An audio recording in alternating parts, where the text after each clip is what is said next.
Section 3.9 talks about solving equations with fractions, but as we'll see, the process that we go through is actually the same process that we went through when we were solving equations of the form ax plus b equals c back in 2.7.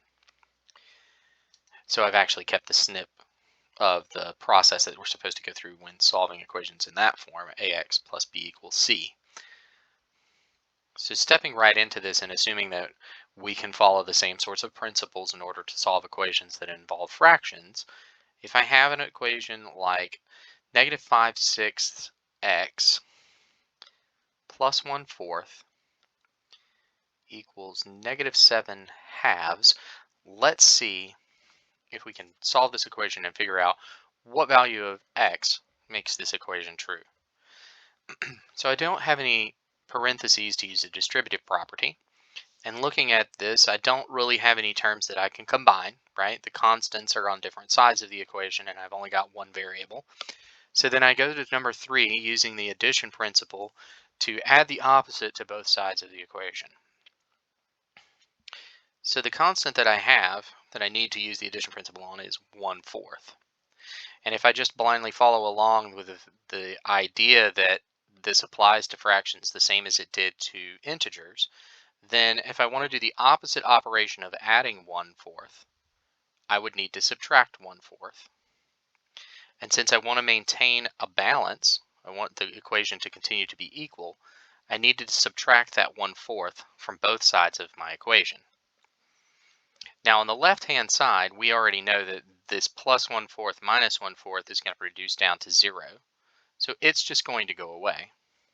And I'm going to be left with negative 5/6x on the left-hand side. And then on the right-hand side, I'm going to have fractions that I need to subtract.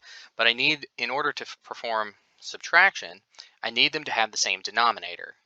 And hopefully we're getting to a point where we can kind of see some of these as we go along.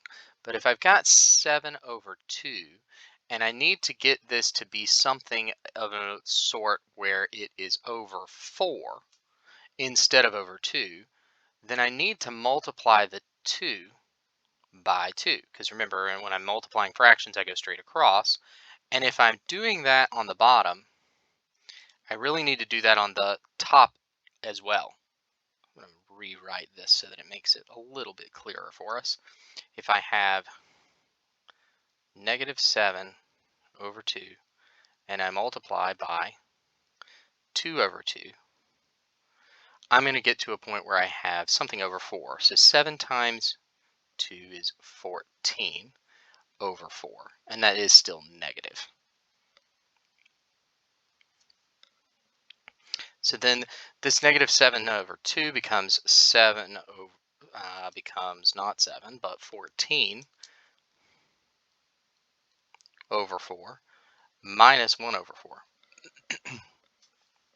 And now since the fractions have the same denominator, I can perform that subtraction.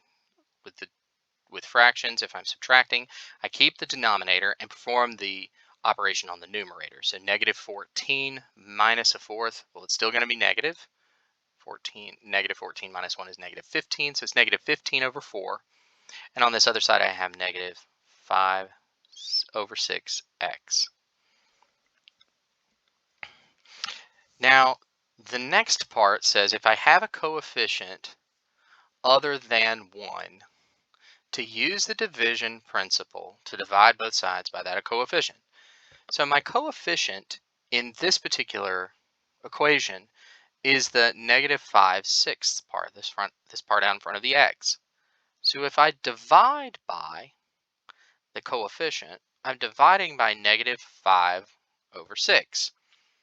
But remember that we talked already about complex fractions. And essentially what I have here, the whole fraction part without the x in it, is a complex fraction. So I'm going to continue my little scratch paper over here.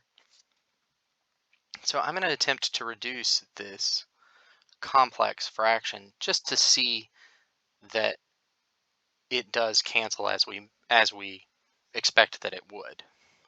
Remember that the big dividing sign, and in fact, anytime that we see fraction, it's really the same thing as saying, well, we're dividing. So I could rewrite this negative 5, 6 over negative 5, 6 as negative 5 over 6 divided by negative 5 over 6. So this turns to that. And now I can actually turn this into a multiplication problem, as we've seen, negative 5 over 6. And now that's being multiplied by negative, but now I want the reciprocal fraction, because that's what I need to do to change it from division to multiplication. And now, the couple of different ways that I can look at it, I could look at it as multiplying straight across. I would get 30 on top and bottom, right? So this is 30 over 30, which equals 1. I could also look at it as it cancels out. The 6 and the 6 cancels and leaves 1s. The 5 and the 5 cancels and leaves 1s. And the negative signs cancel. Any which way you want to look at it, when I divide by this coefficient, and I say negative 5 6 divided by negative 5 sixths, on the left-hand side, it's going to cancel. That whole big complex fraction cancels, and I'm just left with x on the left. Now, because I did that on the left-hand side, I also need to do that on the right-hand side. And now that particular fraction isn't going to cancel and go away, but we can reduce it. So the same process, this becomes a division problem first. Negative 15 over 4 divided by negative 5 over 6.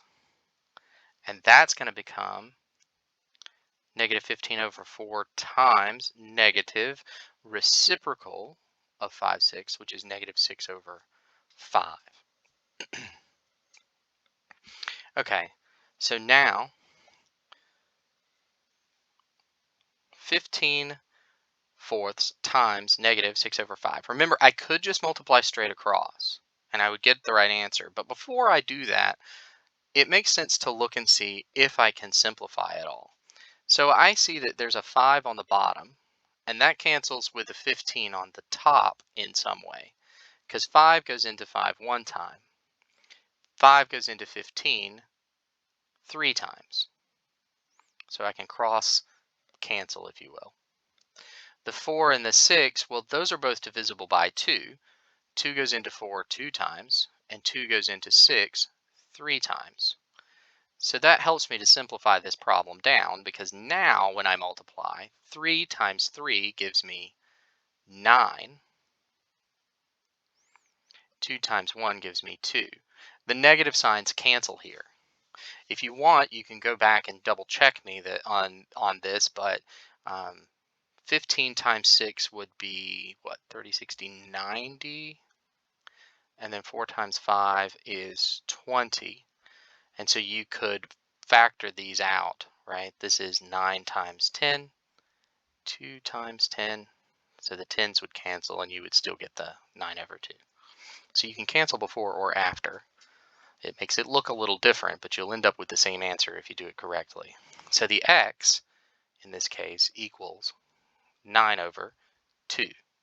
Remember, the same rules apply, that we could plug this 9 halves back into our original equation up here. So we could plug in. So we could plug this in for x to check.